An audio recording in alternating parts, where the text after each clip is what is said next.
we're less likely to help. There's nobody else on the floor.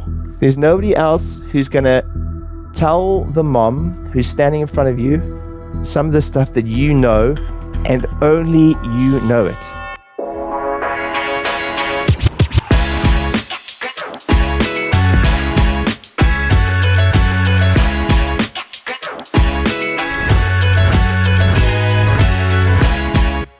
Let me ask you guys a question. We're here because of why? A warrior. So what's a warrior? A person who shows great courage, strength, and perseverance in the face of adversity, especially one who stands up for truth. And the question I want to ask you guys is, why do we sometimes not speak out? And one of the reasons I want to tell you about is this lady. Does anyone know who this is? Her name is Kitty Genovese. And Kitty grew up in the Bronx in New York City. She was coming home from work one day, became a very famous case. She coming home from work one day, and she was crossing a car park, and she intuitively looked across the car park, and she saw a strange man across the room, across the car park, and something just told her to go a different route. This became a very famous murder case. At the beginning of the street, what happened was the assailant stabbed her, but not fatally, and she screamed loud. She said, "Somebody, please." Okay, now how many windows do you see there, guys? A lot, right?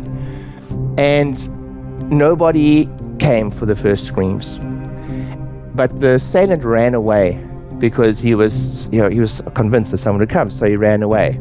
And she slowly made her way down the street. It wasn't fatal, and he saw that nobody came, and he went back, and she screamed again. And this continued about 3 or 4 times down the street, and it became a very famous case where 37 people were reported hearing screams for help the whole way down the street, and she passed away.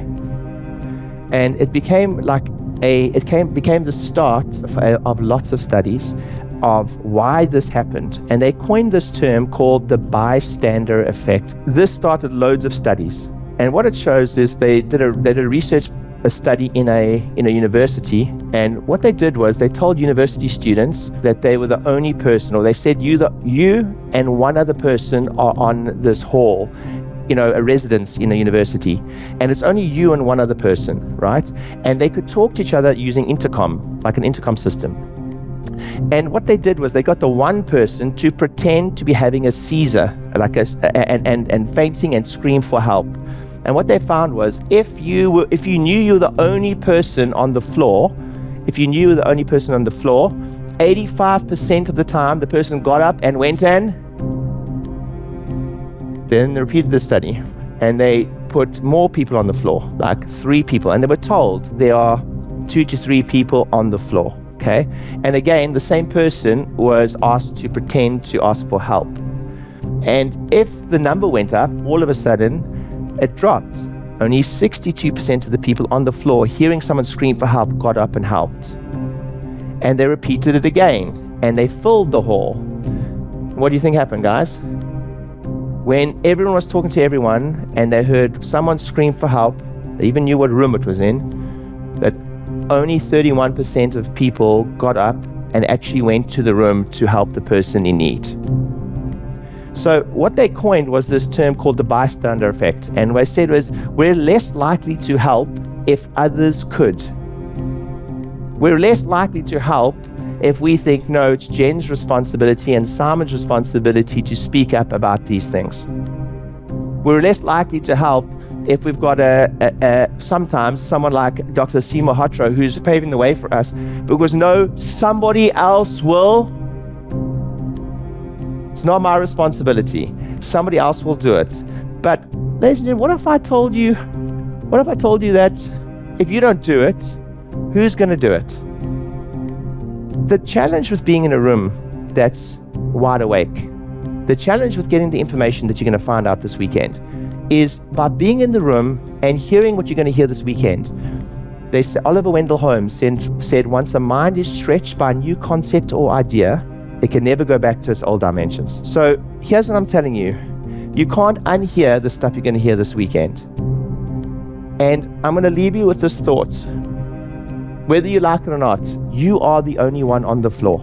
There's nobody else on the floor.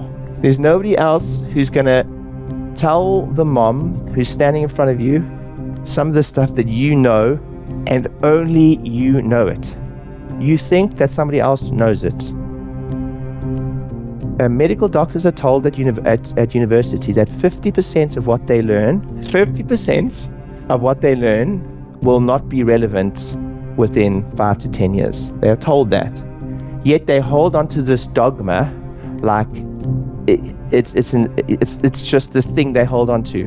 But I also want you to be open enough to the idea that some stuff you might have previously learned or thought to be self-evident isn't always self-evident. That you have a responsibility once hearing these things, because the truth of the matter is there is that 62% of all people that come off statins report adverse reactions. How many people do we have in our room, in our practices every single day that take statins and never been given any hope, never been told there's another alternative? There isn't anybody else on the floor. It's just you. When the patient walks into the room, they couldn't possibly have the awareness that you have.